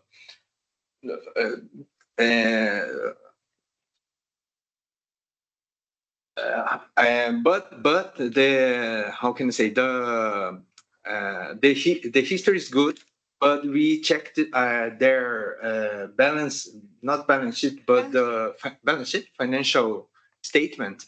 They have a bank loan of 120 million Brazilian reals, was found in Eurozone's this financial report. So I think this factor is one thing that we have to monitor. So in conversation with Eurozone about this loan that they have with bank, they used this loan to pay the tooling and equipments for 4 projects they have in these last 2-3 years. They had 2 new projects with Renault and 2 new projects from Nissan. From Nissan is this new kicks that we told before. This costs of these 4 projects was already incorporated into the price of the pieces that the parts that they supply to Nissan and Renault, and will be amortized in next 6 years. So we know that this loan is well justified, incorporating the costs in the parts that they will supply to the end user. But we have to we asked them to provide us a projection of the impact of this loan in their cash flow. We request this, but we have not received this projection yet. So in short, we have this bank loan that they have in their financial financial report. We have to monitor. They said that we don't have to. We don't have any, how can I say, preocupação, concern. We have any concern about that because they are putting this price in their parts price, but we have to monitor. So I would like to discuss with you, BoD members, about this. What we have to, how can I say, we can consider them as strategic customer, considering this good history that they have here with us in these 9 years.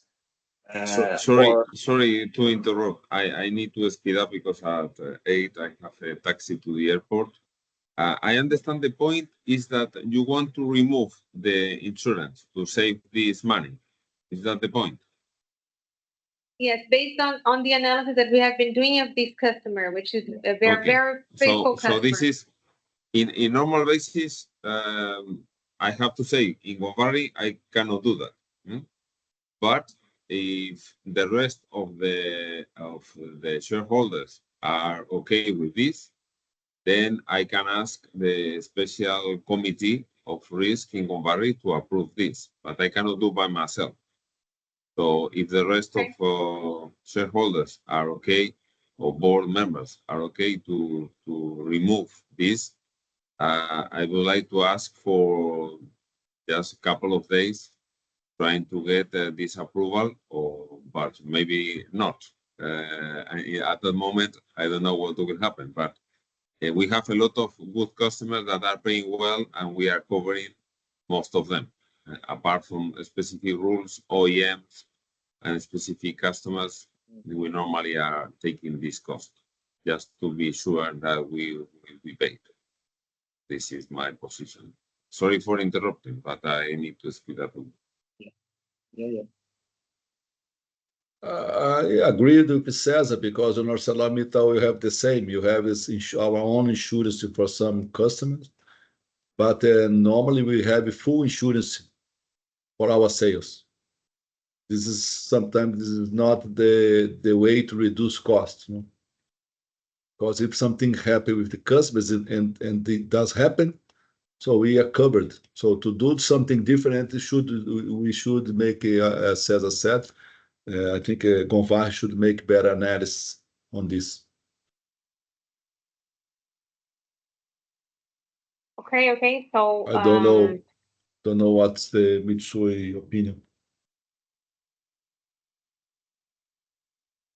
a question, you are on mute. I don't know if you were saying something.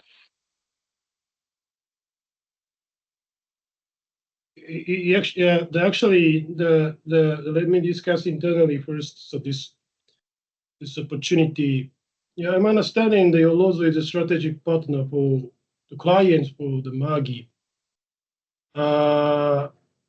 And also they are expanding the business, not rely on the Nissan, also Honda and Renault, and then they're giving opportunity to Magi. So I'm understanding. But the carbon credit 31 million Brazilian reais. So I'm not sure how to read this table. The payment term means account to receivable position. Yes, for 60 days, payment for 60 days. So the payment term that, for example, as of end of October, 28.3 million Brazilian reais account to receivable position, the first credit. Yes. So how did you calculate 31 carbon credit line? Because from the December, basically the account to receivable position will decrease. Yes, before, Kobe-san, when we approved this 31 million with the insurance company, we had in the forecast for October 30, less than 31 million. But this, how can I say? Because the lack of material from Usiminas, as you know, we sold below the forecast. So we didn't achieve 31 million reals, but we achieved 28 million, as we have here. I'm asking, so the forecast. Forecast of next year. Yes. So because the reason why 31 million, the first credit line is based on the focus of sales focus, right? Yeah, also, yes, sales forecast, yes. Then the payment is accounts receivable, so maximum 24, 25, is it? 24, yes. Yes, you are right. Yes, for next year, we don't have yet these higher, how can you say, sales. But we are, for now, keeping 31 million because we approved with SESI.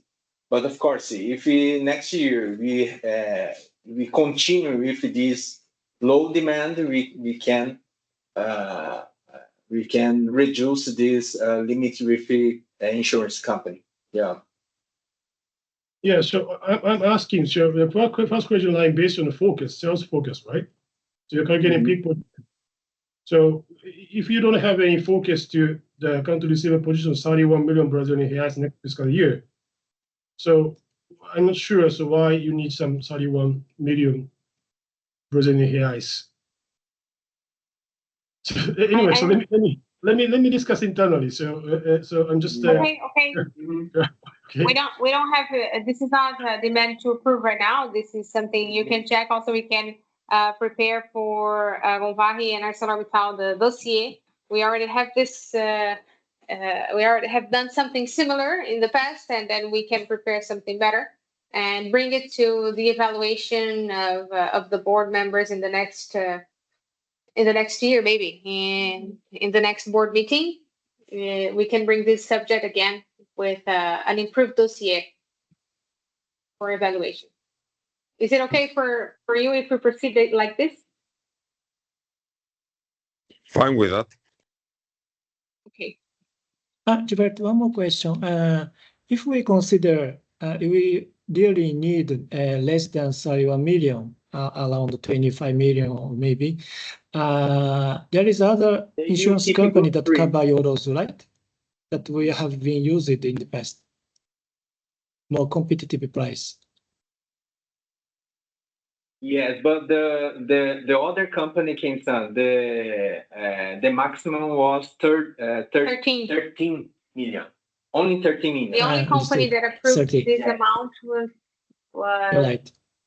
And the thing I could say that if we sell less than 31 million, the group of Yoroso will keep group 3. So we will have to calculate on this indicator. So we will pay the same cost without reduction. But of course, we can calculate this with the insurance company better. Mm-hmm. Okay, understood.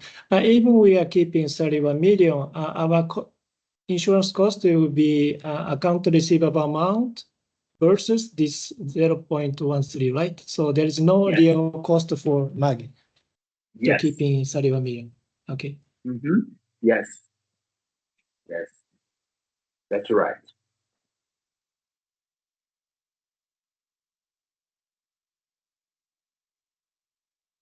E será I que know 30 mil faz tanta diferença assim? 170 mil faz tanta diferença?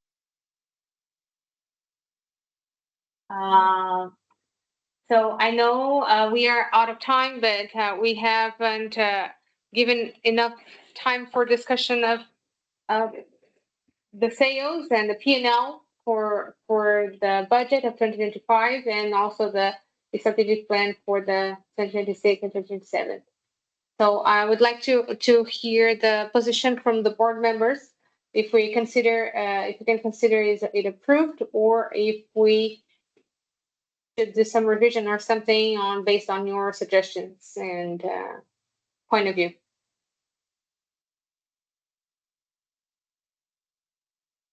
From my side, you can consider as approved.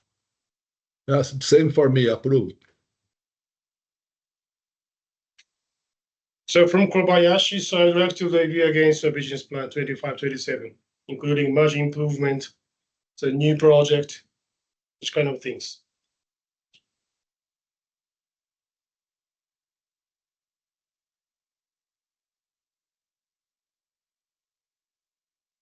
I also have a concern that I think that very how can I say it, I have two concerns which conflict each other. So we can't be so optimistic to the future of Nissan. So even though they announced the development of two new models, but I'm now I'm even skeptical about whether they will actually do. And so in this sense, it would have a negative impact on the MAG's business plan. But on the other hand, so from Mitsu's side, the expectation point of view, that this level of profit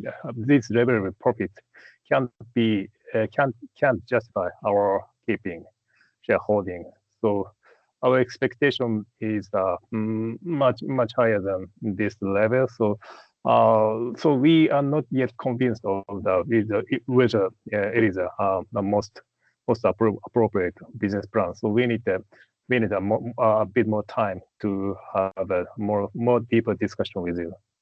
That is what we can say today. Okay, so in this case, you're having this discussion internally, I understand. But do you need some other information from your side or some other revision from our side? Any suggestion or something that if we have to adjust anything, or if it's just going to be an internal discussion in Mitsui side? So I will inform you. So later, Nicole, so let's discuss. So Okay. We have Nissan, and we cannot rely on optimistically the Nissan, but that we have opportunities, Stellantis, and other project, and so we possibly having space for negotiation and the margin improvements, the project Nissan as well, with stamp. So I'm understanding. So this is a baseline. But I'm feeling a little bit passive, so the Nissan 5.5% growth 2025, that we need to increase the side shift. So that is a base. Then so growing GDP, the ratio basis. So I just want to understand and discuss more a deep dive discussion with you. So the business case and the business plan 2025 for midterm basis. So the later. Okay, I will wait then for your contact, and then we can discuss in details. Keep in touch, yes. Okay, so for Nicole, just 1 second. I'm sorry because now I am in the taxi. I consider, as I said, the proposal as approved, but that doesn't mean we don't need to continue in working on all those opportunities that you have commented. I think that there are very interesting material. You came with that for this meeting, and it's not that we are approving or at least partially approving this, that we are not going to work on all those opportunities. And if you need any support from all of us or from any of us, I understand in this case, maybe Mitsui can help with some of those opportunities because of the type of customer. Of course, you can count on me, and I also understand there is a lot of work to be done on those opportunities. yes, of course. Yes, of course. Yes, that's our strategy. We need to gain market in these customers, especially in Stellantis. We are very much focused in that, and that's why we wanted to present you, because we want the board to know what we are working on besides just the baseline scenario. I think it's important to say about Stellantis. Of course, we put a lot in importance on this client, but it's not like Nissan. Okay, Nissan recognizes us as important, but Stellantis is very focused on costs. So I don't think we can change the margins scenario we have today, considering Stellantis, because we live this today. Okay, we help Maggie to improve the business with Stellantis. For our side, we try to do something different with the Uzibor and other products from Hortolândia, and now we work with the Welder Taylor brand with them, and they are very tough considering prices, margins, very tight. So it's a good client to change the vision about volume, but not margin. Okay, it's very important to understand that. I think the opportunity for Maggie is growth. Right now, we have to take care about our financial issues, and growth and volume to take more importance in this market in automotive.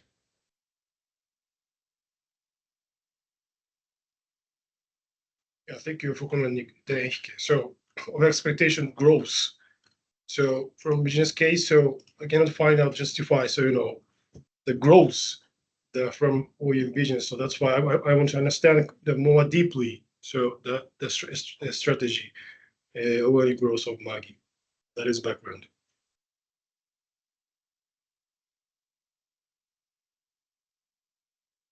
Okay.